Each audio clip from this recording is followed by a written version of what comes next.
불교는 우리 중생의 현실을 괴로움이라는 명제를 가지고 출발을 한다, 이런 말을 말씀드렸어요. 그죠? 그래서 우리 중생의 현실의 삶이 괴로움인데, 그래서 다른 종교는 죽고 나서 뭐 예를 들면 천당을 얘기하고 뭐 영생을 얘기하고 하는데, 불교는 현실, 지금 우리가 살고 있는 이 현실 속에서 내 삶의 문제를 어떻게 이것을 지혜롭게 풀어갈 것인가. 이제 그러기 위해서는 먼저 현실을 볼 줄 알아야 되죠. 우리가 지금 살고 있는 지금 이 세상의 모습들 마찬가지지 않나 싶어요. 우리가 세상을 좀 더 이제 바로 어떻게 바르게 살기 위해서는 지금 우리가 예를 들면 여러분들이 세상 돌아가는 경제도 이해해야 되고, 그죠? 문화적인 추세도 이해해야 되고, 또 예를 들면 이제 학교 교육도 환경이 변하잖아요. 그런 것들도 이해해야 되고, 이제 그런 것들이 이제 요즘에는 이제 정보화 시대가 되다 보니까 모든 것을 그냥 너무 막 그냥 그런 정보들이 하루에도 어마어마하게 쏟아지잖아요. 그죠? 그래서 보면 뉴스도 보면 경제 뉴스, 사회 뉴스, 문화 뉴스 이런 파트가 다 돼 있단 말이에요. 이제 그런 것들을 우리가 바로 알고, 그리고 예를 들면 요즘에는 이제 거짓 뉴스들이 많아서 거짓 뉴스에 현혹되면 안 되잖아요. 정확한 팩트를 가지고 이제 정보들을 우리가 받아들이고 해야 된단 말이에요. 그러와 마찬가지로 이제 부처님께서도 우리 중생이 살고 있는 이 현실을 이제 그것을 진단을 하고 그것을 우리들에게 바로 보도록 해서 이제 그러한 문제들을 풀어갈 수 있는, 이것이 바로 불교예요. 그래서 불교가 가지고 있는 다른 어떤 종교보다도 어떤 이론적으로 또 수승한 부분이 그런 부분들이에요. 자, 그래서 제일 먼저 부처님께서는 삼법인이라고 하는 이 세 가지, 이 삼법인은 옆에다가 존재의 실상이다, 이런 좀 말을 적어두세요. 존재의 실상이라는 말. 그러니까 존재라고 하는 것은 우리가 살아가는 이 현상의 모습을, 그죠? 이것을 세 가지, 그죠? 법인이라고 하는 것은 마치 도장을 딱 찍어 놓아서 이것은 누구에 의해서 만들어진 것이 아니라 이 우주가 생성하는 그 시작부터 이것은 확실히 결정되어졌던 현실의 모습이에요.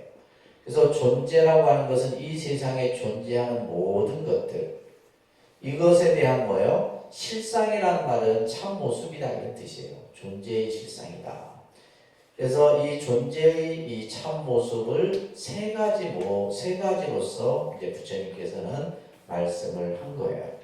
자, 첫 번째가 그럽니다. 재행무상. 그럽니다. 재행무상. 그래서 이 재행무상을 일체무상이라고도 합니다. 모든 것은 무상한 것이다. 모든 것은 변하는 것이다. 그래서 우리가 이제 무상이라는 말은 유상과 반대되는 개념으로 우리가 이해할 수가 있겠죠. 그죠? 유상은 말 그대로 뭐요? 계속적인 것. 근데 반면에 이제 무상이라는 의미는 말 그대로 생멸 변한다. 생멸 변화. 생겨났다 없어지고 변화하는 것. 이 생멸 변화하는 가르침이 바로 재행무상이다라는 뜻이에요. 근데 이제 우리가 보통 무상이라는 이 용어를 허무주의적인 의미로 많이 생각하죠. 세상이 무상하다. 이렇게 하게 되면 이제 굉장히 이제 허무적인 어떤 뉘앙스로 생각을 하게 되는데, 그런 의미가 아니에요. 무상이라는 것은 뭐냐? 변하는 것이다. 무상의 뜻이 뭐라고요? 변한다. 이 세상은 현재의 모습을 그대로 간직하고 있는 것이 없이 끊임없이 변한다. 그래서 우리가 이제 무상의 종류를 일기무상이다. 일기무상이에요. 일기무상이라고 하는 것은 어느 기간에 걸쳐서 생겨나는, 그래서 예를 들면 우리가 봄, 여름, 가을, 겨울 계절의 변화는 일기무상이에요. 계절이 변하잖아요. 그죠? 지금은 겨울인데 또 이제 봄이 되면 또 꽃이 피고, 그죠? 꽃들이 피고 이런단 말이에요. 또 이제 예를 들면 여름이 되면 온 산과 숲이 푸르르게 우거지고, 또 가을이 되면 낙엽이 떨어지고 잎이 떨어지고, 이게 무상한 거예요. 그래서 우리가 이제 예를 들면 가을에 어떻게 보면 삶의 어떤 무상함을 느끼게 되는데 그 무상이라는 의미가 허무하다는 뜻이 아니라 변한다라고 하는 것을 우리는 깨닫는 거죠.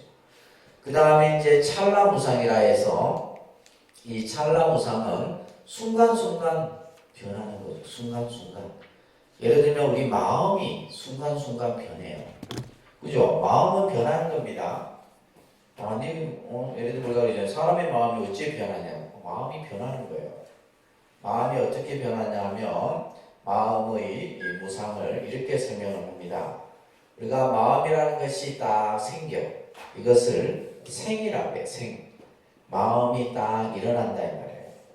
그리고 이 마음이 어느 순간 딱 머물러. 마음이 어떻게 보면 그 지속되는 시간이 있는 거예요. 그리고 이 마음이 뭐래? 어떻게 되냐면 이제 다른 마음으로 싹 바뀌려고 해. 변하려고 해. 그리고 나서는 그 앞에 일어났던 마음이 없어져. 이것을 생주이면이라 합니다. 그러니까 생주이면. 근데 이 마음이라고 하는 것은 지금 제가 예를 들면 마음이 일어났다, 머물렀다, 옮겨지고 없어지고 이렇게 이제 이게 무슨 어떤 뭐 단계별로 나타나는 게 아니에요. 마음이라고 하는 것은 찰나간에 말입니다. 찰나라는 말은 순식간에 내가 인지할 수 없어요. 내가 예를 들면 어떤 한 생각을 일으켰다가 다른 어떤 대상을 보면 일으켰던 생각은 없어져요. 이 생각을 일으킨다 말이에요. 순간순간 생각은 변하는 거예요. 아시겠죠?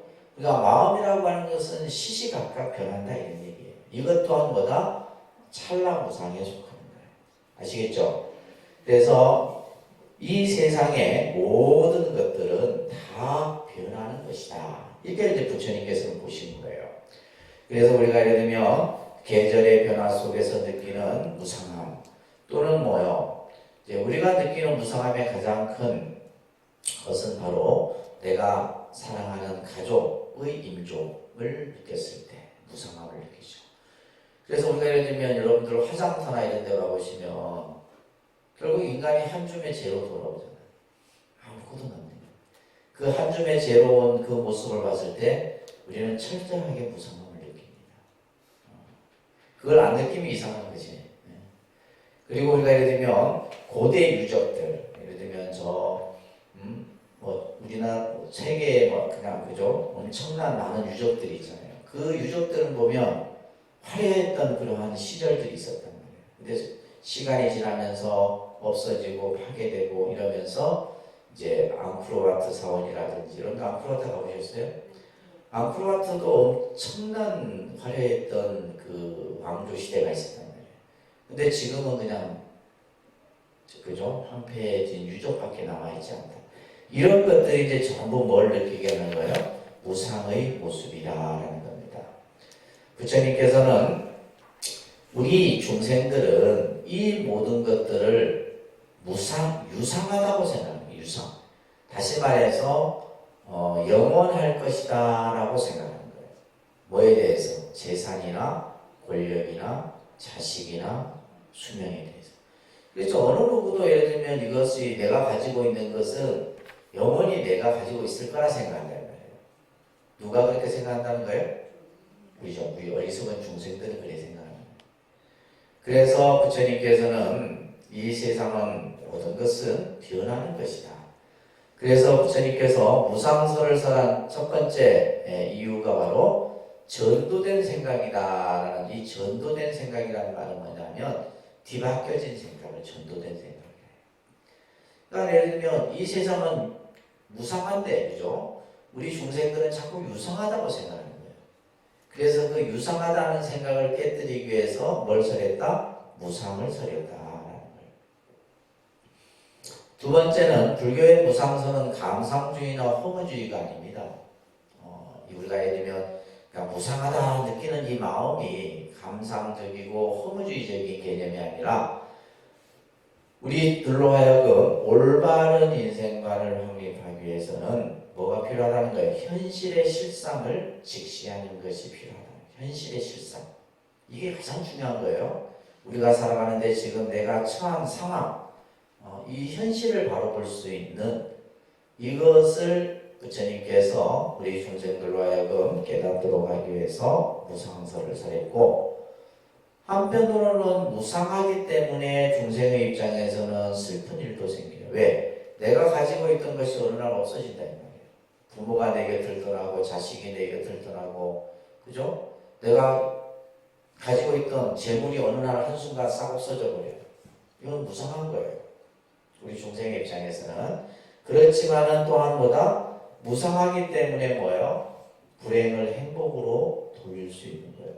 그래서 변한다라고 하는 이 어떤 현실의 법칙에 의해서 우리는 잘 못 살던 사람이 잘 살 수도 있고 잘 살던 사람이 못 살 수도 있는 거예요. 이게 무상의 법칙입니다. 아시겠죠? 그래서 무상하다는 것이 바로 이러한 우리 중생들의 이러한 유상하다는 생각을 깨우치도록 하기 위해서 설한 거예요. 밑에 교재 보시게 되면 부처님께서 어느 날 기원정사에 머무실 때 라다라고 하는 제자가 부처님께 무상을 어떻게 이해해야 되는지에 대해서 질문을 합니다. 무상이라고 부처님께서 늘 말씀하시는데 이 무상을 어떻게 이해해야 되느냐. 여기에 대해서 부처님께서는 라다야, 우리의 육체는 무상한 것이다. 우리의 육체는 뭐하다? 무상한 거예요. 그러니까 여러분들이 지금 이제 태어나서 아동기, 청소년기, 청년기, 중년, 지금 중년, 이제 다음 이제 좀 있으면 뭐예요? 노년기. 그러니까 결국은 여러분들이 아무리 발버둥을 쳐도 이 육체는 뭐 한 거예요? 무상한 거예요. 결국은 뭐예요? 우리가 늙고 병들고 죽어가는 게 생로병사도 이 무상한 거거든. 그래서 육체는 무상하고 수상행식. 수상행식은 정신적 활동인데 아까도 얘기했듯이 우리 생각이나 감각이나 이런 것들이거든요. 그러니까 예를 들면 우리 입맛이 변해야 안 변해요? 변하는 거예요. 예전에는 내가 옷 스타일도 변하고 다 변해요. 시간이 지나면 다 변해요. 예전에는 뭐 그냥 신발도 뭐 신발이라는 것도 보면 좀 이제 외형적으로 이렇게 좀 이렇게 있어 보이는 신발 신는데 요즘에는 그런 거 필요 없어. 그냥 편하게 최고예요. 옷도 그래요. 옷도 마찬가지로. 그러니까 음식도 마찬가지예요. 그래서 요즘에 이제 음식들도 보면 뭐 현대 음식들 맛있는 음식들이 많지만 그래도 뭐야 옛날 어머니 집밥 이런 것들이 이제 사람들이 생겨. 이거는 뭐냐 다시 돌아오는 거예요. 이게 전부 뭐예요? 뭐의 원칙이에요? 무상의 법칙이다 이런 얘기예요. 그래서 색은 무상하고 수상행식 또한 무상한 것이다. 그래서 변하지 않는 것은 아무것도 없다 이런 거예요. 그 밑에 이제 경구들도 보면 우리가 이제 살면서 사랑하는 사람과 헤어졌던 그 눈물의 양이 이 바닷물의 양보다도 많다. 이런 얘기를 부처님께서 하시는 거예요. 그러니까 그것은 전부 뭐냐면 이 무상의 원리 속에서 우리 중생들이 살아간다는 겁니다. 그래서 모든 것은 끊임없이 변하는 것이다. 이게 무상의 뜻이 아셨죠? 모든 것은 변한다. 근데 우리는 예를 들면 변하면 안 돼 이런 생각을 가지고 있는 거예요. 내가 가진 것은 영원해야 돼 생각. 아니에요. 그래서 우리가 예를 들면 물질적인 것이든 어떤 것이든 내 손 안에 있을 때 이게 내 거지 내 손을 떠나면 이게 내 게 아니에요. 그렇잖아요. 자식도 내 품에 있을 때 자식이지. 여러분들 뭐 시집장가 보내고 나면 그때는 뭐요? 내 소유가 아니다. 그래서 모든 것은 변한다. 자, 그 다음에 이제 두 번째는 이 변한다라고 하는 것은 중생의 입장에서 봤을 때는 뭐 한 거예요? 괴로움인 거예요. 또 괴로움인과 동시에 이것은 뭐다? 이 세상이 어떤 나라고 할 만한 것이 없다라고 하는 개념이 만들어지는데, 자, 그래서 이제 첫 번째가 이제 무상이라고 하는 이 현실을 우리가 이제 봐야 되고, 그 다음에 두 번째는 무상하기 때문에 뭐 하는 것이다 라고 했을 때 우리 중생의 입장에서 봤을 때는 괴로운 거예요. 그렇잖아요. 우리가 예를 들면 모든 것이 영원하고 그죠? 지속적이면 얼마나 좋아요. 여러분들이 예를 들면 가장 내가 이뻤을 때, 가장 내가 아름다웠을 때 그 모습으로 계속 유지가 되면 얼마나 좋겠어. 근데 그렇지가 못한다. 이거는 우리 중생의 입장에서 봤을 때는 뭐 하는 거예요? 괴로움인 거예요. 그래서 여러분 한 페이지 넘겨보시게 되면 먼저 일체계보를 먼저 한번 보도록 할게요. 따라합니다. 일체계보. 모든 것은 다 뭐다? 괴로움이다. 따라합니다. 모든 것은 괴로움이다. 일체가 다 괴로움이다. 라는 거예요. 따라합니다. 일체가 무상하다면 무상한 것은 괴로움이다. 불교는 이것을 우리들에게 깨우치도록 한 거예요. 무상하기 때문에 괴로운 거예요. 중생의 입장에서 보면. 자, 우리가 고라고 하는 이 괴로울 고자, 이 고자가 이제 인도 말로는 듀카라는 뜻을 가지고 있어요. 근데 듀카. 그 다음에 이제 듀카의 반대는 슈카예요. 그래서 우리 카페 이름이 수카바잖아요. 그러니까 행복이라는 뜻이에요. 그래서 듀카, 수카 이렇게 인도 말인데, 그래서 이 듀카라고 하는 말은 뭐냐면, 자, 정의가 아주 기가 차죠. 이 듀카라고 하는 괴롭다라는 뜻은 우리가 예를 들면 힘이 든다 이런 뜻이에요. 그냥 단순히 고통이다 뭐 이런 의미도 있겠지만은 그죠? 괴로움이라는 의미는 무슨 뜻을 가지고 있다? 힘이 든다. 그래서 우리가 예를 들면 심리적으로든 육체적으로든 뭔가 어떤 괴로움의 어떤 상황이 생겨났을 때 나도 모르게 우리는 힘이 든다 이런 말을 합니다. 그냥 혼잣말로도 그죠? 그래서 힘들다라는 근데 이제 우리가 예를 들면 이것을 이제 듀카라는 말을 이제 중국인들이 이것을 또 한자어로 번역을 할 때 뭐로 번역을 했냐면 불여이다. 무엇이 괴로움이냐? 이 괴로움의 본질이 뭐냐라고 했을 때 이 불여이란 말은 뭐냐면 뜻대로 되지 않는 상태를 얘기해요. 뜻대로 되지. 그러니까 우리가 예를 들면 이 세상을 살면서 모든 것이 내 뜻대로 되면 그죠? 괴로울 일이 없겠죠, 그죠? 근데 이 세상은 여러분들 뜻대로 될 수 있는 일이 별로 많지가 않아요. 많지가 않습니다. 그래서 뜻대로 뜻과 같이 되지 않을 때 이것을 뭐라 한다? 우리는 괴로움이라고 얘기를 하는 거예요. 그래서 힘이 든다. 그래서 우리는 그냥 힘들다 하면 되는데 또 힘들다라는 말 뒤에 꼭 붙이죠, 그죠? 뭘 붙여요?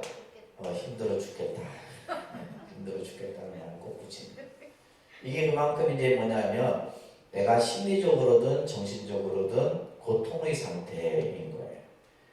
그래서 이게 예를 들면 어떤 사람이 이 힘이 든다라는 말을 내뱉을 때는 뭐예요? 이 사람이 지금 육체적으로든 정신적으로든 뭐다? 힘든 괴로움의 상태라는 것을 인지를 해야 돼요.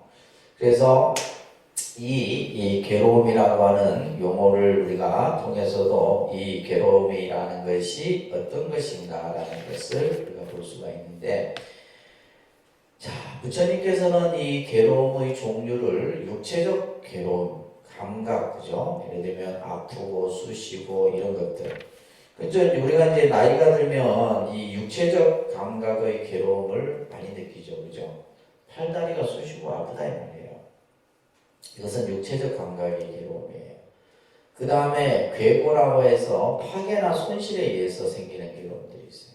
어느 날 그죠? 우리 뭐 그냥 집이 그냥 어떤 수재, 풍재, 화재, 산재로 인해 갖고 그냥 소실되거나 이랬을 때 그거는 엄청난 충격의 괴로움입니다. 겪어보지 않은 사람은 몰라요. 여러분들은 잘 모릅니다, 그죠? 예를 들면 우리가 어떤 재앙에 의해서 그죠? 우리 지금 세계 각국에서 막 엄청난 지금 화재라든지 또 어떤 자연 재앙에 의해서 이런 뉴스들을 접하는데 모든 것을 다 잃어버리는 거예요. 이런 것들이 괴고입니다. 그 다음에 행고라고 해서 일체가 다 괴로움이에요. 우리들이 살아가는 삶 자체가 다 괴로움이에요. 왜 괴로움이에요? 무상하기 때문에 괴롭다라는 거예요. 아까 얘기했듯이 그죠? 그 다음에 사고팔고의 괴로움이 있어요. 사고팔고. 그래서 이 일체가 모든 것은 다 괴로움이다. 이 사고팔고에 대해서 나중에 좀 설명을 다시 드릴게요. 자, 그러면 중요한 것은 왜 괴로움이 일어나느냐라고 했을 때 괴로움의 원인이 이게 중요한 거죠, 그죠? 원인을 알면 우리는 해결책을 찾을 수 있다 했잖아요. 첫 번째는 무상하고 무아인 존재를 놓고 우리는 뭐하? 유상, 유하길 바래서 괴로움이 생기는 거예요. 그러니까 괴로움이 생기는 가장 중요한 원인이 이거예요. 그냥 무상하다라는 것을 우리가 받아들이면 되는데 우리는 뭐요? 헛된 욕망들이 꽉 차 있다 이 말이에요. 그릇된 욕망들, 더 가지려고 하고 더 채우려고 하고 이것을 내 거로 지속하려고 하는 이런 것으로 인해서 뭐가 생긴다? 괴로움이 생기는 거예요. 그래서 이 첫 번째 요인이 이제 어떻게 보면 괴로움의 원인의 가장 큰 겁니다. 다 마찬가지예요. 돈, 명예, 권력, 자식, 부 이런 것들. 이런 것들이 모든 것이 다 여기에서 생기는 겁니다. 아셨죠? 그 다음에 두 번째는 뭐냐면 무상과 무아인 자체에 빠져서 그죠? 이건 쉽게 말해서 인생을 자포자기하게 하는 거예요. 그래서 우리나라가 자살률이 제일 높잖아요. OECD 가운데 자살률이 제일 높거든요. 그러면 자살을 하려고 하는 사람들의 생각은 거의 자포자기예요. 그 사람들의 어떤 생각은 희망과 어떤 비전이나 이런 것이 없는 거예요. 아이고 그냥 내가 죽고 나면 모든 게 다 끝나는 것이다. 그러니까 이런 데서 뭐가 생기는 거예요? 괴로움이 또한 생기는 원인이 된다라는 거예요. 그래서 부처님께서는 이러한 우리들이 살아가는 현실의 모습을 괴로움이라고 이렇게 단정짓고 이것을 강조하는 것은 뭐냐면 결국 뭐야? 이 괴로움에서 벗어나도록 하기 위한 것이다. 그래서 불교의 가장 핵심은 뭐다? 괴로움으로부터 벗어나는 것. 아시겠죠? 불교의 가르침의 가장 핵심은 괴로움의 현실로부터 벗어나는 것이다. 이거는 죽고 나서 해결되는 게 아니에요. 뭐 죽고 나서 뭐 천당을 가는지 영생을 얻는지 어느 누가 할 거예요. 그건 중요한 게 아니다. 지금 내가 현재의 내 삶 속에서 이 괴로움을 어떻게 하면 내가 벗어날 수 있느냐 이 말이에요.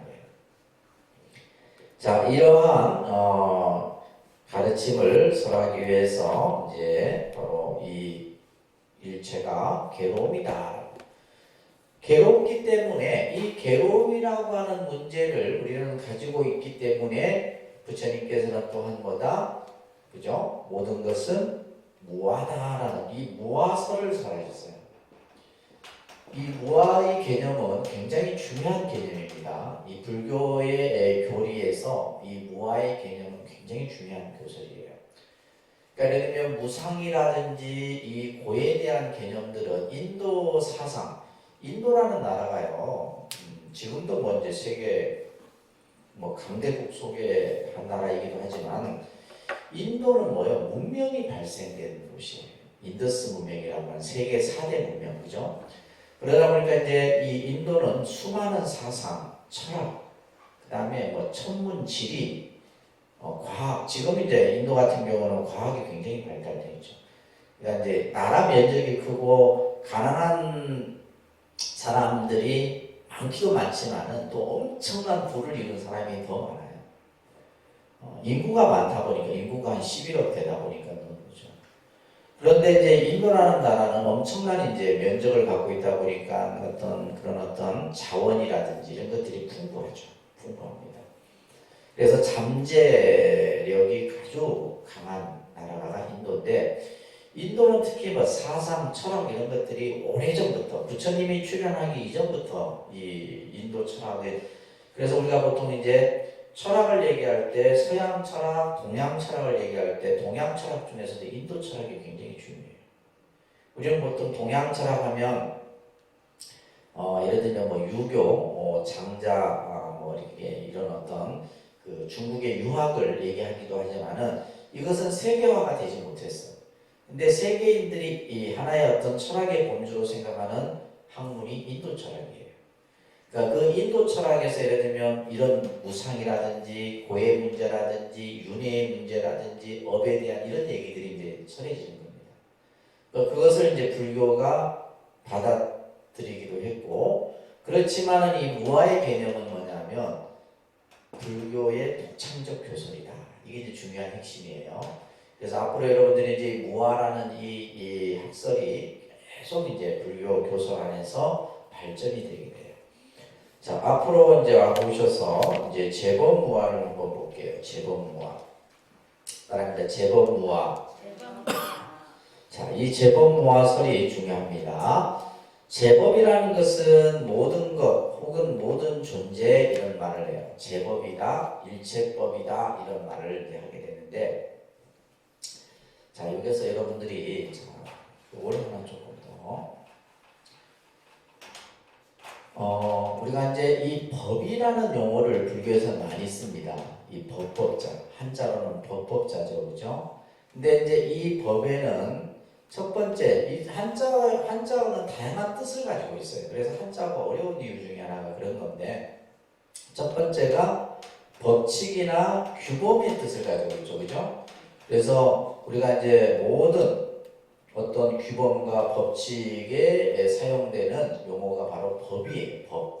그래서 우리가 뭐 모든 법률이라든지 헌법이라든지 무슨 할 때 전부 이 법자를 쓰죠. 이것은 이제 하나의 어떤 법칙 규범이라는 뜻을 가지고 있고, 또 하나는 어떤 뜻을 가지고 있냐면 현상 혹은 존재 이런 뜻을 가지고 있어요.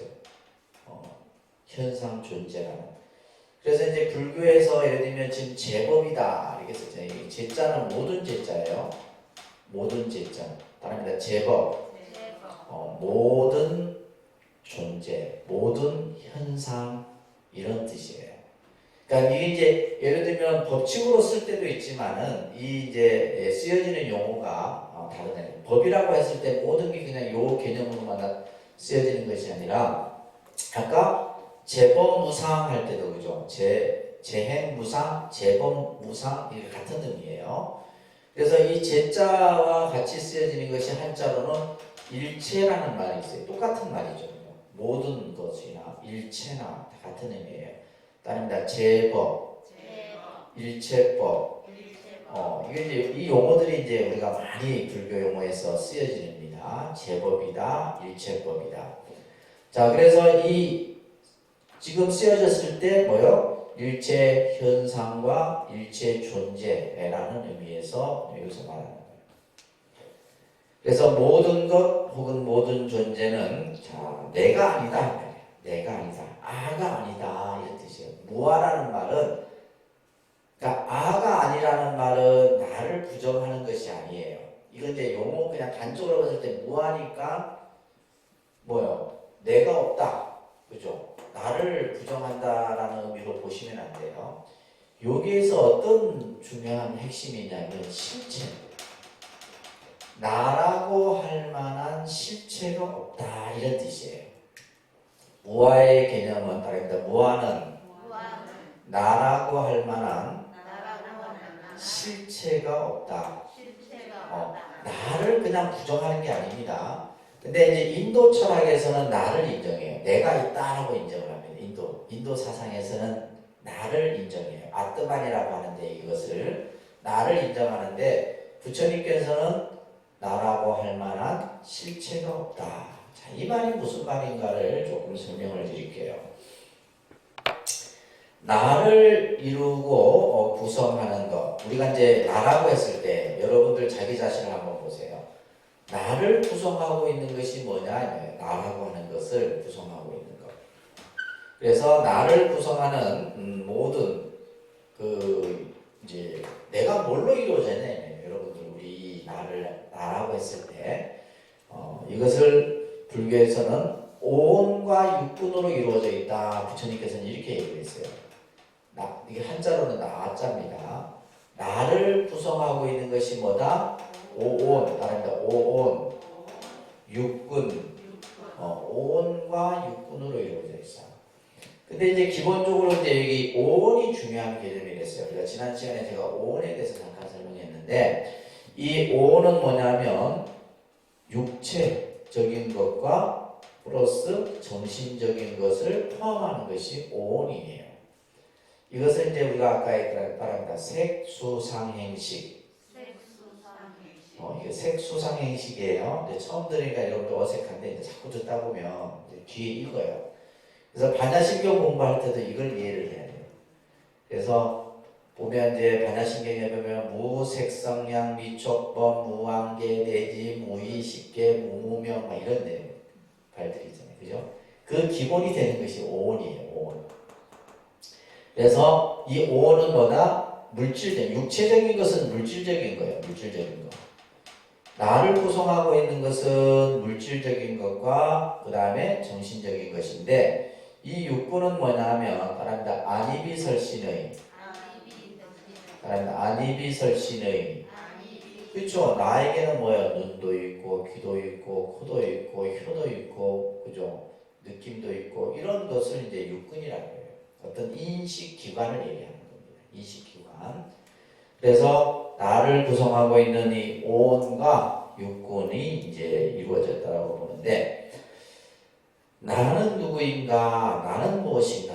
그죠? 이게 이제 처음 이제 대두되는 질문이에요. 나는 누구인가? 나는 무엇인가라고 했을 때 사문이나 바라문이 나의 실체를 헤아린다면 그것은 모두가 오치온에서 비롯된다. 이 오치온이 오온이에요. 오치온이 뭐다? 오온을 다른 말로는 오치. 치자는 이 다섯 가지가 모여졌다 이런 말이에요. 그 다섯 가지가 뭐다? 색수상행식. 따라합니다. 색수상행식. 색수상행식이에요. 지난 시간에 색수상행식 기억나세요? 그죠? 여러분들이 잊어버리지 말아야 될 것은 잘 잊어버리고 기억 안 해도 될 것은 그죠? 기억하고 그런다. 이 오온이 중요한 개념이에요. 앞으로 여러분들 계속해서 이 오온에 대해서 이 오온을 이해를 하셔야 돼요. 자, 오온이 뭐라고요? 따라합니다. 색, 수, 상, 행, 식. 그렇죠. 이 소리를 내서 자꾸 해야지 이게 이제 머릿속에 내가 탁 들어가요. 이런 눈만 깜빡깜빡하고 있으면 머릿속에 안 들어갑니다. 네. 그래서 우리가 예를 들면 말로써 눈으로 보고 내가 생각으로 하고 이 오감이 같이 작동이 돼야 돼. 자, 이 색수상행식인데 색은 이거는 뭐예요? 물질적인 거예요. 물질을 색이라 해서 이것은 이제 네 가지로 이루어져 있다라고 하죠. 그것을 지수화풍이라고 합니다. 그러니까 지수화풍. 그죠? 우리 이 몸은 이 육체는 네 가지로 이루어져 있어요. 지수화풍. 그래서 딱딱한 것은 이제 물이죠. 예를 들면 손톱이나 뼈나 이런 것들은 뭐예요? 딱딱한 거예요. 이거는 나중에 이건 뭘로 돌아가냐면 다 땀의 기운으로 돌아가요. 그 다음에 이제 우리 몸의 87, 80%가 뭐예요? 수분이죠. 이게 물, 혈액, 침, 이는 전부, 땀 이런 것들 전부. 그 다음에 화는 이거는 뭐라 그랬냐? 화는 뭐냐면 이것은 이제 우리가 말하는 이제 요즘에 우리가 맨날 뭐제 몸에 열 체크하잖아요. 몸을 유지하는 체온을 말하는 거예요. 그래서 우리가 예를 들면 이 화의 기운이 이제 막 쉽게 말해서 화가 나면 어떻게 돼? 열 받으면 막 혈압이 올라가죠. 이게 화예요, 화. 그 다음에 이 풍이 뭐냐면 호흡입니다. 우리가 숨을 들여 마시고 내쉬고 이렇게 공기를 들여 마시고 그죠? 산소를 들여 마시고 이렇게 하는 이건 풍이에요. 그러니까 이 네 가지의 요소로 이루어져 있다. 뭐가? 이 몸뚱아리는. 그래서 예를 들면 이제 우리가 숨이 딱 끊기잖아요. 숨이 딱 끊기면 이 정신적인 것과 물질적인 것이 딱 나눠져 버려요. 그래서 이 몸뚱아리는 아무 쓸모없는 거예요. 그러니까 사람들이 화장터에 들어가면 어이구 뜨겁지 않을까? 땀속에 묻히면 답답하지 않을까? 똑같아요. 아무 의미 없는 거예요. 그 다음에 이제 정신적인 요소만이 남는데 이것이 바로 수상행식이에요. 수상행식. 이 수는 뭐냐면 느낌이에요. 수는 뭐다? 느낌. 좋다, 싫다, 그저 그렇다 이런 느낌들이 있죠. 그러니까 우리가 예를 들면 눈으로 보든 냄새를 맡든 느끼는 다 이 수의 작용이 느껴지는 수. 이 상은 이 상자는 표상작용이라 하는데 표상작용은 뭐냐면 이미지. 내 생각 속에서 떠오르는 이미지. 우리가 사람을 봐도 그 사람에 대한 이미지가 있죠. 어떤 물건을 봐도 예를 들면 우리가 이러한 나무는 뭐예요? 어떤 이미지예요? 그냥 따뜻한 느낌, 편안한 느낌이 들어요. 쇠는 뭐예요? 차고 날카롭다는 느낌이 들고. 우리가 예를 들면 겨울에 물은 그죠? 그냥 내가 손을 대지 않았어도 찹다는 느낌이 들어요. 근데 예를 들면 여름에 우리가 물은 뭐예요? 시원한 느낌. 이게 뭐예요? 전부 내 생각 속에서 떠오르는 뭐예요? 표상이에요. 표상. 이것을 상이라고 해요. 아셨죠? 그 다음에 행은 뭐냐면 아까 그런 움직임입니다. 정신적인 움직임. 우리 생각은 계속 움직인다 했잖아요. 뇌 활동이 계속 일어나잖아요. 끊임없이 일어난다. 이거 행위라 그래요. 그리고 마지막 이게 중요한데 이거는 뭐냐면 인식이에요. 인식. 우리가 눈으로 근데 결국 이제 사람이 인식하는 것은 뭐에 의해서 만들어지냐면 학습 활동에 의해서 만들어집니다. 우리가 갓난아이가 처음에 여러분들 말을 배우기 전에 뭐부터 여러분들 보여줬어요? 그림책. 이거는 비행기고 이거는 배고 뭐예요? 근데 그걸 통해서 인지 활동을 하는 거야. 그러면 그와 똑같이 생긴 물건을 보면 비행기라고 하고 차라 그러고 그죠? 그래 안 그래요? 맞아요. 그게 뭐냐면 식이에요, 식. 그래서 우리가 학습을 통해서 인식 활동들이 이제 점점 확대되어져 가는 거죠. 그리고 나중에 이제 여러분들 이러한 정신 활동이 이제 그 기억을 저장하고 분별하고 하는 이런 이제 그것을 이제 불교에서 유식이라고 해요. 유식. 이제 좀 이제 막 공부를 많이 해야지만 할 수. 그래서 이제 예를 들면 우리가 이제 인간의 심리 구조, 심리 활동 이런 것들을 불교에서는 이제 유식이라고 하는 영역에서 그것을 다루는 겁니다. 인간이 왜 번뇌가 일어나고, 그죠? 왜 욕심이 일어나고, 왜 화가 일어나고 이런 것들을 전부 분석하고 다루는 거예요. 그래서 프로이드의 심리학보다도 불교의 유식이 더 일찍 형성이 된 거예요.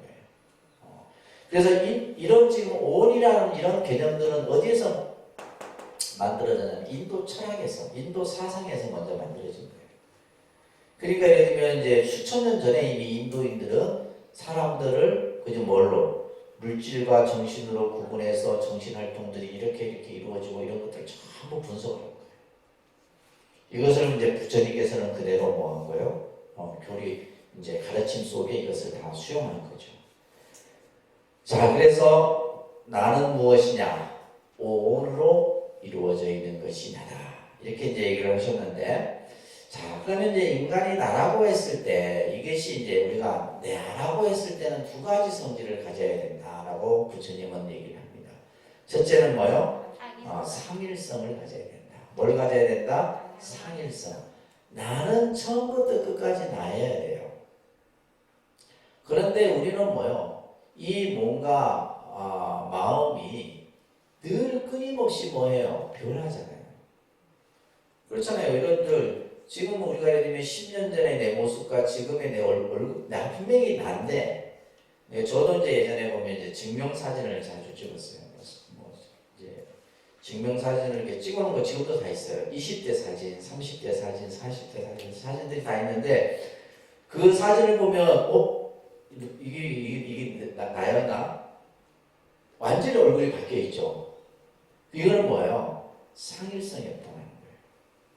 나라고 했을 때는 상일성을 가져야 되는데 우리는 뭐예요? 시시각각 이 육체가 변해가잖아요. 그렇죠? 네. 우리 마음도 변해가고 우리 육체도 변합니다. 그렇기 때문에 부처님께서는 나라는 상일성을 갖지 못한다.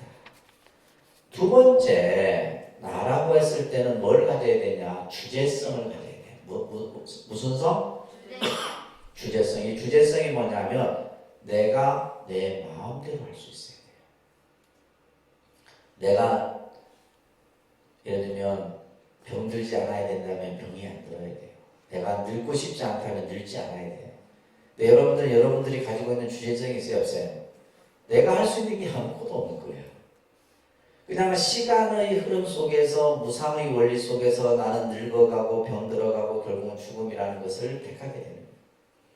그래서 부처님께서 나라고 했을 때는 상일성과 주제성이 있어야 되는데 우리는 뭐요? 이 두 가지를 할 수 없다는 거예요. 그래서 부처님께서는 무상하기 때문에 우리는 뭐가 없는 거고 상일성이 없는 거고, 또 괴로움은 주제성이 없기 때문에 그 주제, 예를 들면 괴롭다라고 하는 현실을 내가 벗어날 수 있어야 돼요. 내 마음대로 할 수 있어야 되고, 그죠? 내가 하고 싶은 대로 해야 되고. 근데 여러분들이 뭐 돈부터, 돈 문제부터, 경제적인 뭐 자식 문제 등등등등, 여러분들이 할 수 있는 건 아무것도 없습니다, 사실은.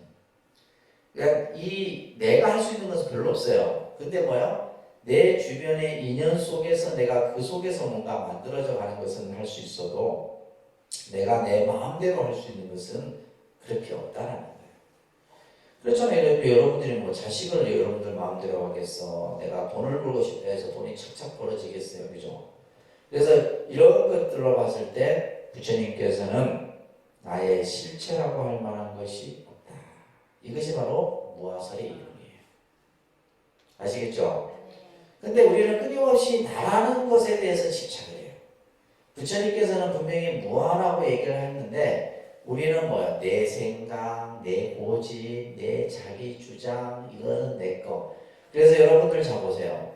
우리는 나도 모르게 나라는 것에 이름을 모든 것을 붙이고 있어요. 그죠? 예를 들면 자식도 내 자식, 남편도 내 남편, 돈도 내 돈. 근데 여러분들 그거 하나도 없어요. 단지 뭐요? 인연이 있는 동안에 잠시 내가 소유만 하고 있을 뿐이지 그것이 언젠가는 또 뭐 하는 거예요? 다 떠나는 거예요. 근데 우리 이제 중생들은 그걸 모른다 이 말이에요.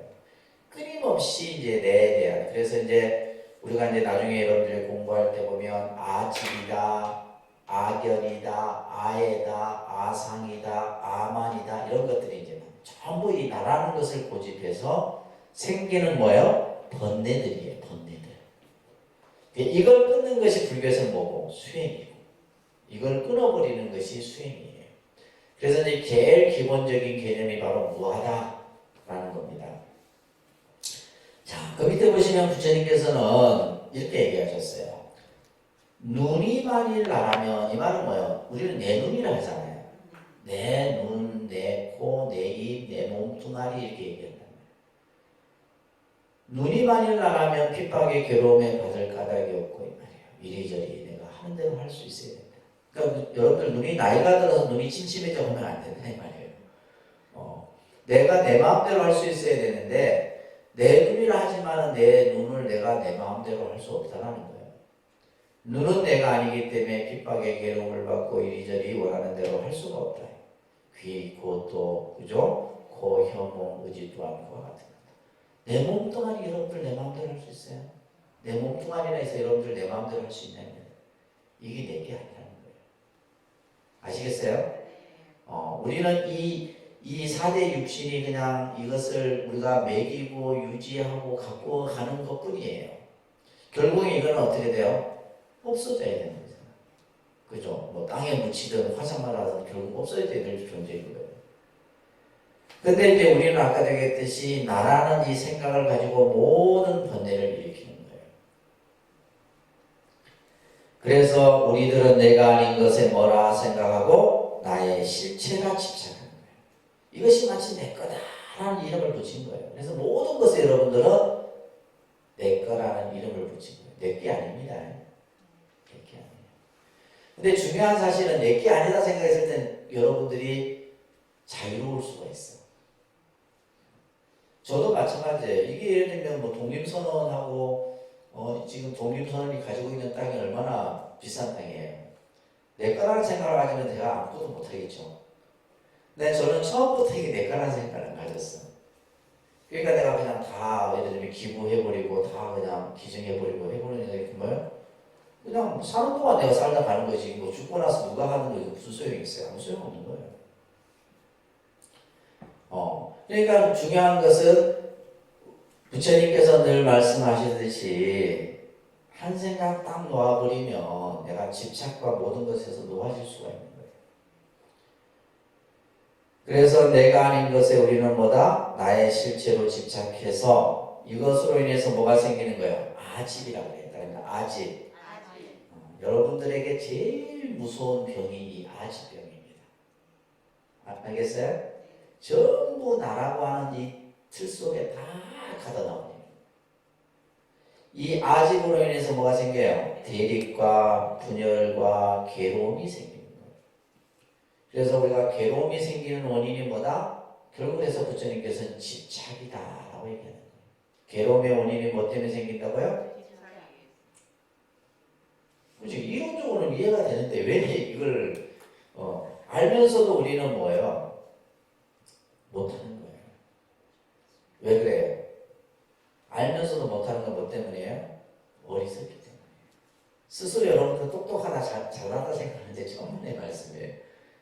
그러니까 우리가 예를 들면 사람들이 뭐 학문을 많이 배우고 예를 들면 우리가 뭐 판검사가 되고 장관이 되고 이런 사람들이 결국 그 평생을 쌓아온 것을 어그러뜨리는 거 봤을 때 뭐예요? 한생각 어리석음 때문이에요. 그 한생각 어리석음 때문에 자기 인생을 쏜돌이째 다 그냥 끝장내버려요. 그런 것들을 우리는 늘 가까이에서 많이 보지 않습니까? 그죠? 그런데도 우리는 우리 스스로가 늘 또 그걸 따라가요. 그래서 부처님께서는 바로 중생들이 괴로움을 받는 것은 결국 뭐다? 집착 때문이다. 그래서 불교의 부화설은 나를 부정하는 게 아닙니다. 나를 부정하는 어떤 절대적인 부정에 있는 것이 아니라 나를 버림으로써 참 나를 찾으라고 하는 이 개념이 이제 불교를 이제 처음 접하는 분은 어려운 거예요. 불교는 맨날 그래요. 나를 버려라 하는 거예요. 나의 집착을 버려라. 근데 그것을 버림으로써 뭐요? 새로운 진정한 나, 그것을 우리는 진화라고 얘기하죠. 참 나를 찾는다 라는 얘기를 하는 겁니다. 그래서 부처님께서는 나에 의지하고 법에 의지하고 또 나의 주인은 나고 나를 지하는 것도 나다. 그러니까 나 자체를 부정한 것이 아니에요. 중생들이 어리석게 그릇되게 나에 대해서 실체가 없는데 그것이 마치 실체가 있는 것이라고 생각하는 그 집착, 그것을 뭐라 그랬어요? 아집이라고 합니다. 아집을 버려야 됩니다. 아시겠죠? 이 아집 속에는 뭐가 있냐면 내가 잘났다는 아만도 있고 내 생각이라고 하는 악연도 있고 이런 것들이 다 그 안에 다 담겨요. 그러니까 이것을 버리는 것, 이것이 이제 불교 공부예요. 자, 그래서 부처님께서는 이 세 가지 가르침을 통해서 그죠? 따라합니다. 재행무상, 일체계고, 재범무아, 이렇게 이제 삼법인을 말씀하셨어요. 이 삼법인과 더불어서 이제 열반 적정을 사법인이라고도 이제 하는데 이제 삼법인 정도만 여러분들 기억하시고 5분 쉬었다가 사성제조. 자, 다음은 이 삼법인과 더불어서 중요한 개념이 사성제설입니다. 자, 아까도 얘기했듯이 이제 재행무상, 또 일체계고, 재범무아의 개념을 설하시면서 이 사성제설은 말 그대로 우리 중생의 현실의 어떤 괴로움으로부터 이제 이것을 벗어나는 길을 설하는 내용이 바로 이 사성제설입니다. 그래서 사성제설은 실제 이제 불교 교설에 있어서 아주 가장 근본이 되는 교설이라고 말씀드릴 수가 있어요.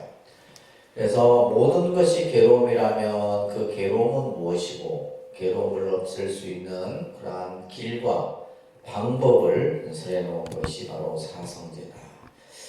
제라는 뜻은 진리, 네 가지 성스러운 진리다. 이렇게 이제 이해하시면 됩니다. 사성제는 네 가지 성스러운 진리의 가르침이다.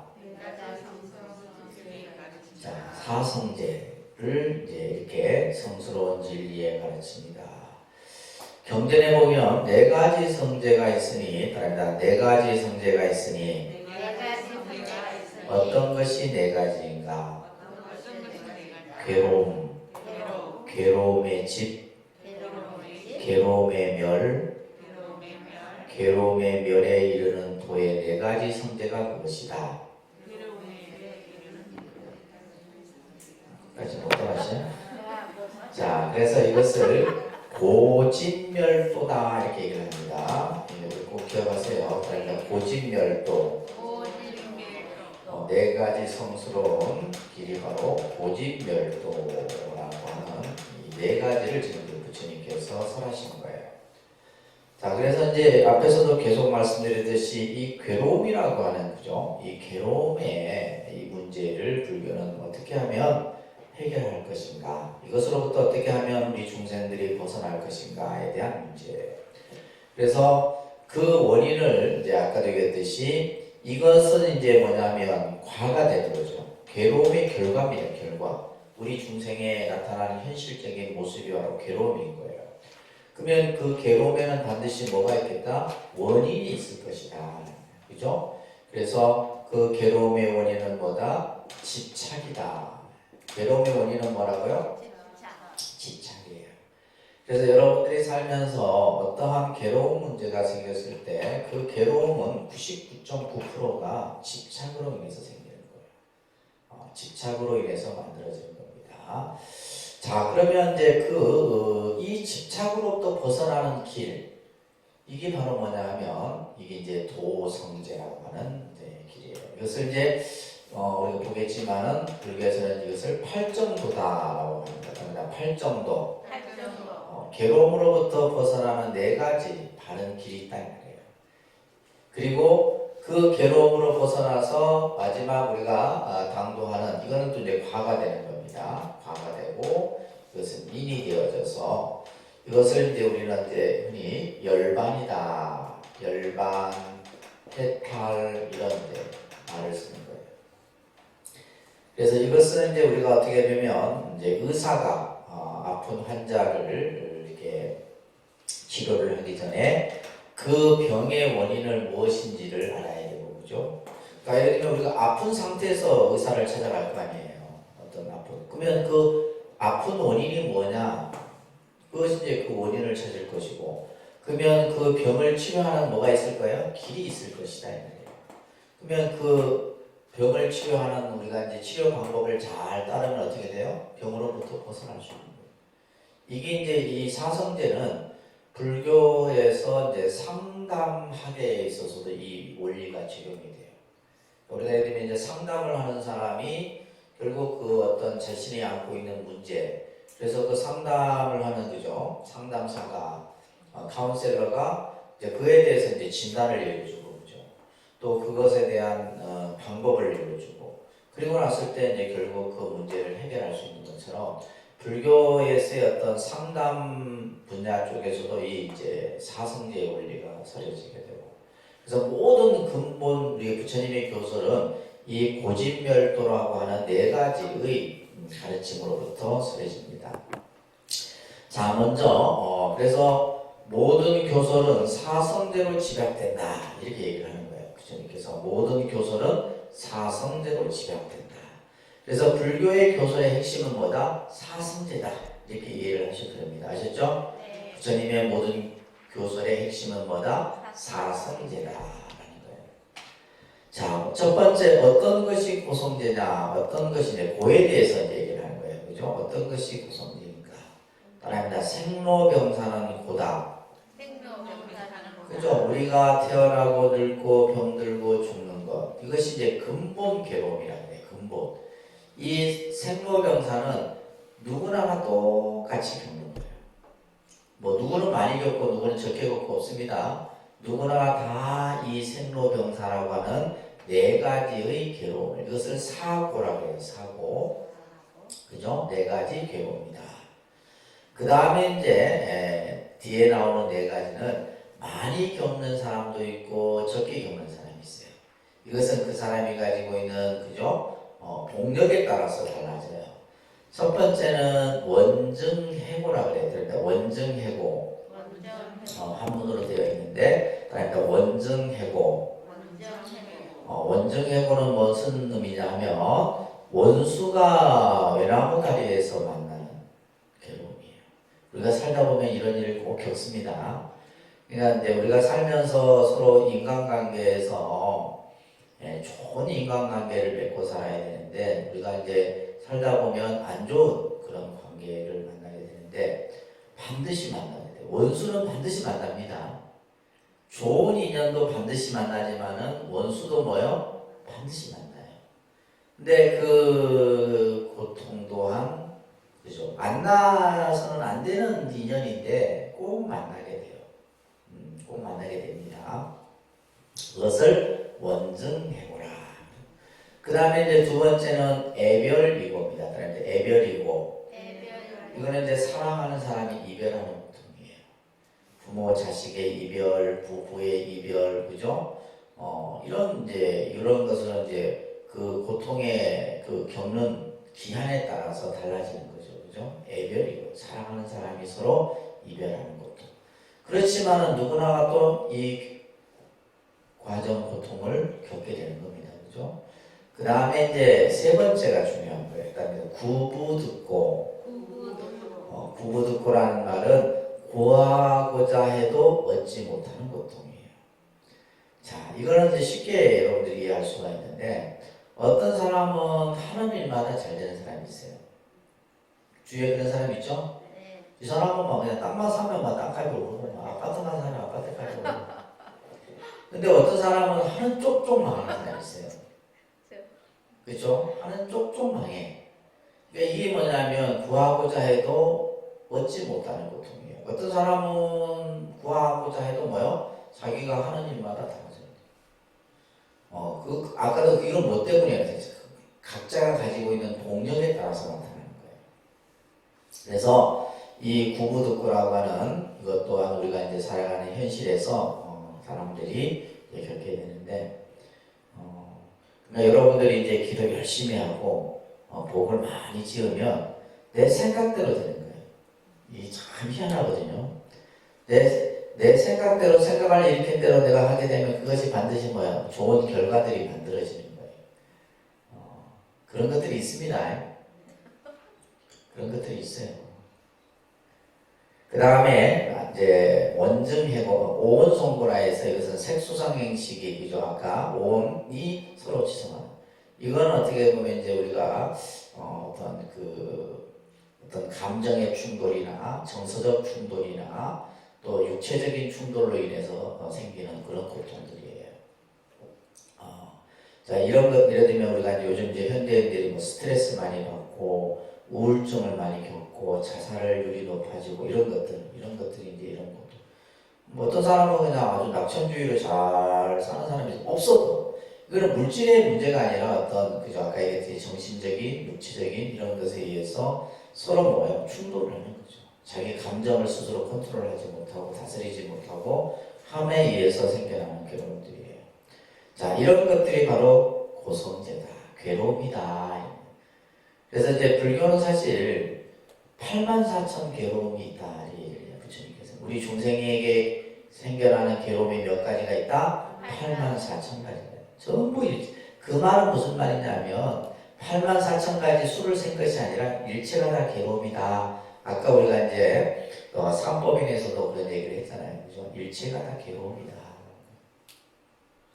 자, 이 괴로움이라는 것은 불려이다. 자, 아까도 제가 불려이라는 말을 했잖아요. 결국 이 괴로움이라고 하는 것은 자기 만족, 결국 뭐예요? 만족하지 못하는 것에 의해서 이러한 괴로움들이 생기는 거예요. 그래서 주관적 불만족이다라고 해요. 그래서 우리가 이제 생겨나는 아까 뭐 이제 집착으로 이렇게 표현도 하고 있지만은 보통 이제 우리가 지금 우리가 살고 있는 이 시대는 물질주의 시대잖아요. 그러니까 물질이 많이 있으면 사람들이 행복을 느끼고 물질이 부족하면 그 행복도가 떨어지는데 실제 우리가 예를 들면 행복 지수를 잴 때 뉴질랜드라든지 유럽 같은 데는 물질이 이제 굉장히 풍요롭잖아요. 또 우리가 예를 들면 이런 어떤 연금 제도라든지 노후복지 제도 정책 자체가 잘 되어 있는데 그런 나라일수록 오히려 뭐가 많아요? 자살률이 높습니다. 자살률이 높아요. 근데 반면에 이제 우리가 부탄이라든지, 그죠? 부탄 같은 경우는 인도 옆에 딱 이렇게 붙어 있던다는데, 이제 부탄도 이제 많이 변한다 그래요. 이제 이 물질주의가 많이 이제 들어와서 부탄이라는 나라도, 그러니까 부탄은 국교가 불교입니다. 예, 부탄이라는 나라는 국교가 불교인데, 이제 우리가 예를 들면 이제 세계 OECD 이 나라마다 이제 행복 지수를 세계별로 이렇게 측정을 하는데, 몇 해 전인가는 이제 부탄이 가장 행복 지수가 높은 나라. 근데 예를 들면 물질은 풍요롭지 않은데 뭐요? 그들의 뭐요? 정신, 의식에서 느끼는 행복 지수는 뭐 유럽보다도 훨씬 높다는 거예요. 그러니까 결국 이제 우리 어떤 그 뭐야 행복이라는 것이 어떤 물질만 가지고 측정할 수는 없다는 거죠, 그죠? 그래서 이러한 어떤 우리가 괴로움이라고 하는 것이 주관적 불만족으로 인해서 생겨나는 것이다. 그래서 두 번째 집성제는 바로 괴로움이 발생되는 이유를 설명하고 있죠. 괴로움의 원인은 바로 중생들의 뭐에 대한 그릇된 집착이다. 뭐에 대한 집착이요? 그릇된 집착이다. 잘못된 집착이다. 요즘 우리 현대인들이 잘못된 선택을 함으로써 그죠? 괴로움이 발생이 되는데 바로 그와 같은 거예요. 그래서 이 집이라는 것은 뭔가가 결합해서 상승한다 이런 뜻을 가지고 있어요. 그래서 이 괴로움의 본질은 첫 번째가 이제 이렇게 보시게 되면 괴로움의 본질은 그죠? 욕망이에요. 욕망. 우리가 가지고 있는 욕망. 그죠? 욕망인데 그 안에는 뭐가 있냐면 욕심, 탐욕도 있고 썩냄, 분노, 그죠? 분노. 우리나라가 지금 분노 지수가 굉장히 높다고 합니다. 화를 참지 못하는 거예요. 분노. 그 다음에 뭐냐면 원망. 예를 들면 내가 부모를 원망하고, 뭐 부부간에도 서로 원망하고, 이런 원망도 또한 전부 뭐가 되는 거예요?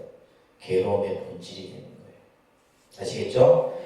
뿐만이 아니라 무지, 그죠? 어리석음, 또 무상, 이것도 괴로움이죠. 영원해야 되는데 영원하지 못하니까 괴로움인 거예요. 또 그 다음에 교만, 자기 잘난 체 하는 사람들이 많잖아요. 내가 최고다 이런. 그 다음에 뭐요? 자기 고집 이런 것들. 그러니까 이런 요소들이 전부 뭐예요? 괴로움을 스스로 일으키. 괴로움이 사실은 내 안에서 일어나기도 하지만은 외부적 환경에 의해서 만들어지기도 합니다. 근데 이제 우리가 예를 들면 수행을 하고 자기 이렇게 관리를 한 사람들은 자기 안에서 일어나는 괴로움뿐만이 아니라 외부에서 일어나는 괴로움도 뭐 할 수 있어요? 중요한 것은 컨트롤할 수 있는 거예요. 예를 들면 뭐 상대가 나한테 스트레스 줘도 그에 대해서 스트레스를 뭐예요? 안 받는 거예요. 내 안에 일어나는 괴로움 또한 뭐예요? 내가 스스로 그냥 딱 내려놔 버리는 거예요. 요즘 이제 우리가 사는 이 시대는 이런 것들이 필요한 겁니다. 안 그러면 여러분들 못 살아요. 못 삽니다. 그렇죠? 우리가 참는 것도 한도가 있지. 이제 참다 못하면 이제 큰일 나는 거예요. 그래서 스스로 그것을 그죠 놓아버릴 수 있는. 그래서 요즘 사람들이 뭐에 대해 관심을 가져요? 선, 명상 이런 어떤 정신적 이 수행에 현대인들이 관심을 갖는 거예요. 그래서 유럽이나 이런 데서 이 사람들도 보면 신앙은 별개예요. 신에 대한 관념 없고 오로지 뭐야? 자기 행복, 자기 만족. 근데 결국 그런 것들이 뭐냐면 자기 수행을 통해서만이 얻어질 수 있다는 거예요. 그러니까 이런 것들이 전부 뭐다? 우리 중생들이 일으키는 괴로움의 본질이다 이거예요. 이런 것으로 인해서 괴로움이 발생된다라는 거예요. 자, 이것을 없애는 것이 바로 뭐다? 우리는 이제 도성제다. 그러니까 도성제는 중도의 실천이다. 그래서 이제 8정도를 얘기하고 있는 거예요. 자, 따라합니다. 세상은 괴롭다. 그러나 그 괴로움에는 원인이 있다. 그 원인만 제거하면 행복한 삶이 있다. 이 행복한 삶을 이루기 위해서는 중도의 실천이 있어야 한다. 자, 불교에서 핵심의 그 가르침은 중도적 삶이에요. 여러분들이 세상을 앞으로 행복하게 살기 위해서는 어떤 삶을 살아야 돼요? 중도적 삶을 살아야 돼요. 중도. 그래서 이제 불교는 중도 사상, 영기 사상, 공사상 이런 이제 아주 그 굉장히 수준 높은 이념에 대해서 설명하는데 첫 번째 이제 등장하는 것이 바로 이 중도의 개념입니다. 자, 여러분들 보시면 이제 중도에 대해서 설명을 하고 있는데 부처님께서 두 가지 극단의 사람은 가까워서는 안 된다. 비구들이여 출가한 사람은 두 가지 극단에 가까워서는 안 된다. 그 두 가지란 뭐냐? 첫째는 욕망에 집착하는 것. 그죠? 그릇된 욕망에 집착하는 것은 이것은 비열한 것이다. 이거는 또한 범부의 소임이어서 성스럽지 못하고 또한 무익한 거다. 이익이 없다 이 말이에요. 그리고 또 스스로 고행을 일삼는 것.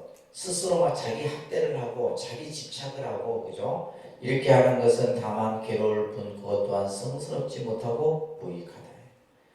비구들이여 나는 이 두 가지 극단을 버리고 중도를 깨달았다. 뭘 깨달았다고요?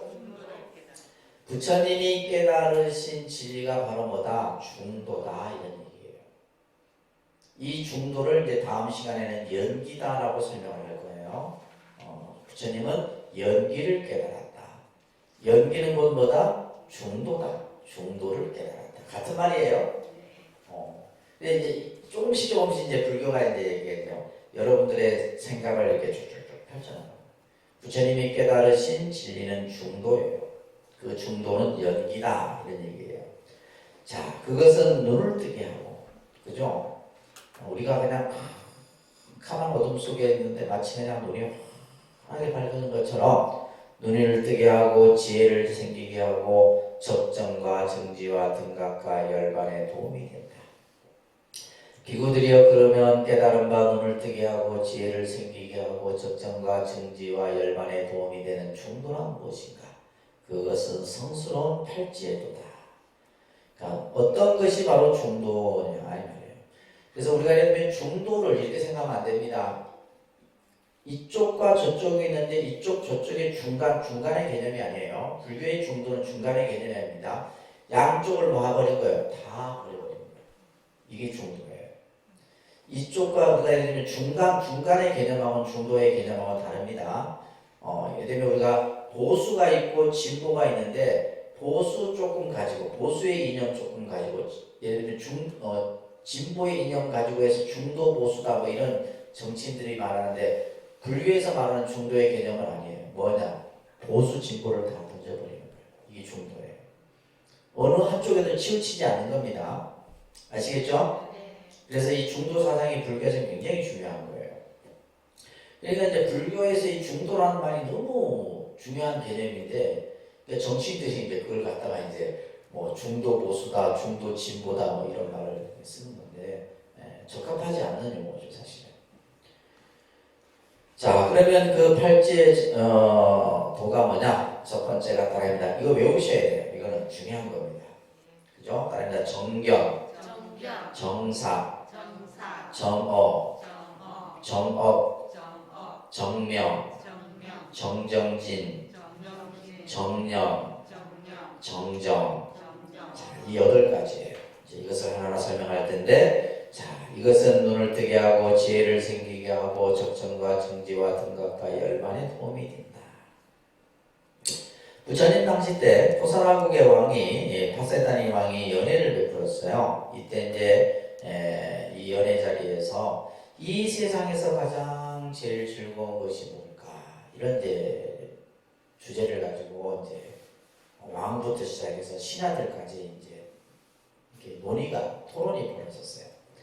그래서 어떤 사람은 맛있는 것을 먹는 것이 가장 행복이고 좋은 옷을 입는 것이 행복이고 즐거움이고 그죠? 아름다운 노래를 듣는 것이 즐거움이고 뭐 이렇게 각자의 주장들을 얘기했을 거 아니에요. 이제 이 얘기를 듣던 부처님께서 이런 말을 했어요. 따라합니다. 나는 마음에 어울리는 알맞음이야말로 제일의 즐거움이다. 그래서 마음에 어울리는 알맞음이라는 말은 뭐예요? 만족한 마음. 만족이 제일의 즐거움이다. 아시겠죠? 만족이 제일의 즐거움이다. 이 세상에 가장 즐거운 게 뭐냐? 만족이 제일의 즐거움이다. 그러니까 우리가 예를 들면 어떤 물질적인 것이든 정신적인 것이든 그죠? 너무 그냥 지나쳐버리면 모든 것은 다 해가 되는 거예요. 만족할 줄 아는 그 마음이 가장 큰 즐거움이다. 그러면서 이제 이 중도의 가르침과 아주 유명한 비유가 있어요. 이 비유가 이제 첫 번째 여러분들이 공부하는 가운데서 나오는데 거문고의 비유라고 합니다. 거문고 줄의 비유예요. 부처님 당시 때 소원하라는 비구가 있었는데 이 비구는 출가하기 전에 악공이었어요. 악공. 거문고를 타는 악공이었는데 출가를 하고 나서 열심히 수행을 합니다. 근데 자기는 열심히 수행을 하는데 뭔가 결과물이 안 나오는 거예요. 그렇지 않겠어요? 그죠? 열심히 자기 나름대로 그냥 잠을 안 자고 열심히 막 하는 거예요. 그래서 이제 나는 이제 더 이상 내가 가지고 있는 능력으로는 더 이상 공부에 어떤 진척이 있을 수 없다 생각하고 부처님을 찾아가서 이제 출가를 포기하고 자기는 다시 세상으로 돌아가려고 이제 얘기를 해요. 부처님이 이제 이 소나 얘기를 듣고 이렇게 얘기를 합니다. 너는 출가하기 전에 무엇을 했느냐? 이랬더니 이 소나 비구가 저는 출가하기 전에 거문고줄을 탔습니다. 소나요. 거문고줄이 탱탱하면 그죠? 줄이 너무 이렇게 그냥 강하게 이렇게 조여져 있으면 소리가 잘 나느냐? 소리가 안 납니다. 줄이 느슨해도 소리가 잘 나느냐? 소리가 그죠? 절이 적당하게, 그죠? 적당하게 알맞게 그 줄이 이렇게 이제 유지되었을 때 소리가 잘 납니다. 이런 얘기를 하는 거예요. 이때 부처님이 수행도 그와 같은 것이다. 그래서 이제 간혹 보면 우리 이제 불자들 중에서도 너무 그냥 지나치게 하는 분들이. 근데 그런 분들은 오래 못 가. 오래 너무 지나치게 하다가 그냥 이게 왜냐하면 여러분들이 우리가 예를 들면 수행이라는 것은 평생을 두고 해야 되는 거잖아요. 평생을 두고 지속적으로 쭉 해야 되는데 너무 잘하려고 그냥 애쓰다 보면 금세 지쳐버리고 또 너무 게으르고 여러분들처럼 그냥 한 달에 한 번 절에 가고 이래면 되겠어요 안 되겠어요? 안 되는 거예요. 너무 느슨해도 안 되고 너무 그냥 강하게 이게 탱탱하게 이렇게 줄이 당겨져 있어도 안 되는 거예요. 수행이라는 것도 그와 같은 것이다. 이러면서 부처님께서 중도의 이치를 설하는 겁니다. 그 밑에 보면 다릅니다. 연기는 곧 중도의 가르침이다. 네, 그래서 연기를 중도의 가르침으로 설명을 하면서 자, 부처님께서는 이렇게 설하고 있습니다. 일체는 유다, 있다라고 하는 거죠. 이것은 한 변이다. 이건 한쪽의 생각인 것이다. 또 일체는 무다, 없다라고 하는 것도 또한 뭐다? 이것은 제2의 변이다. 가전연이와 열애는 이 두 가지 변을 여의고 이 두 가지를 다 여여버렸다. 있다라는 것, 없다라는 것, 이것을 다 여의고 법을 설하나니 무명에 의해 행이 있고 행에 의해 식이 있고 이게 이제 연기설이에요. 다음 시간에 배울 건데 이것에 의해서 이제 바로 이 중도의 설법을 하는 겁니다. 한 출가자가 부처님께 유아입니까? 이렇게 물어요. 내가 있습니까? 내가 있는 것입니까? 라고 묻자 부처님은 뭐였어요? 침묵으로 답을 하지 않으셨어요. 계속 물어도 답을 하지 않자 이 사람은 그냥 부처님 곁을 떠나버립니다.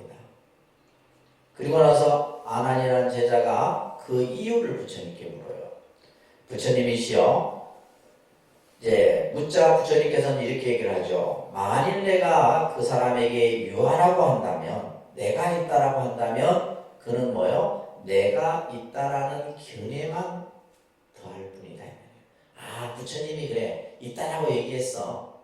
그러니까 뭐예요? 자기는 이제 있다라는 생각, 내가 있다라는 생각에 그 생각이 더 강하게 존재할 것이다. 또 내가 만일 무하라고 한다면, 나라는 것이 없다라고 한다면 그 사람에게는 의혹만 더해줄 뿐이다. 왜냐면 이 사람은 내가 있다라는 생각을 가지고 이것을 부처님께 물었는데 부처님이 유아가 아니라 무하다 이렇게 했으면 이 사람에게는 의심만 더할 뿐이다. 그래서 유아라고 한다면 이것을 상견이라고 해야 됩니다. 상견. 이제 우리들이 가지고 있는 생각을 견해라 하는데 이제 상견은 뭐냐면 쉽게 말해서 이것은 긍정이에요. 긍정. 모든 것을 긍정적으로 보는 것은 상견입니다. 있다라고 하는 것은 이제 긍정적인 거잖아요. 그죠? 이건 상견이라고 그래요. 그 다음에 이제 예를 들면 무하라 한다면 없다라고 한다면 이것을 단견이에요. 부정이라고 해요. 그러니까 부정. 우리가 예를 들면 긍정과 부정에 그래서 우리가 생각이 모든 것이 이제 서구의 견해는 이거예요. 그러니까 서구적 사고 개념은 예스냐 노냐 이거예요. 이거는 이원론적인 견해라고 해요. 모든 것을 둘로써 어떤 것을 결정지어요. 아시겠죠? 그래서 우리가 어떻게 보면 그 서양 교육을 받고 지금까지 학문을 학업을 하고 공부를 하고 했던 지금 여러분들이 가지고 있는 생각은 모든 것을 두 가지 중에 하나를 결정하게끔 배웠어요. 참이다, 거짓이다. 그죠? 우리 배울 때 그래 배웠죠. 맨날 OX도 마찬가지예요. 맞냐, 틀리냐, 있느냐, 없느냐. 그리고 예를 들면 또 우리가 봤을 때 내 거냐, 네 거냐. 항상 이 두 가지. 그래서 이것을 이원론적인 사고라고 해요. 그러니까 이원론적인 사고는 항상 뭐가 생기는 거예요? 내 편과 네 편이 갈리게 돼요. 왜냐면 내 생각과 같은 사람은 내 편이고 내 생각과 다른 사람은 적이잖아요. 그러니까 우리가 그러기 때문에 우리 사회 구조 자체가 뭐가 생길 수밖에 없다? 갈등이 생길 수밖에 없다. 근데 이제 불교는 이원론적이 아니라 이론론적인 사고예요. 이게 다릅니다. 불교는 뭐냐? 참도 없고 거짓도 없다 이 말이에요. 참을 참이라 해도 그것은 참이 아니고 거짓을 거짓이라 해도 그것은 거짓이 아니다 이거예요. 그래서 불교는 모든 것을 뭐야? 하나로 보는 거예요. 흑백이 있는 게 아니에요. 흑백의 논리로서 보는 것이 아니라 모든 것은 다 하나다. 이것을 이론론적인 사고라고 해요.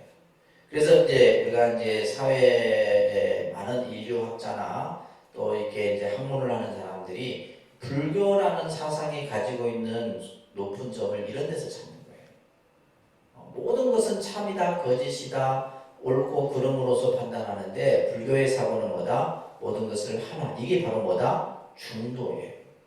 양쪽을 다 버리고 양쪽을 다 취하는 거예요. 아시겠어요?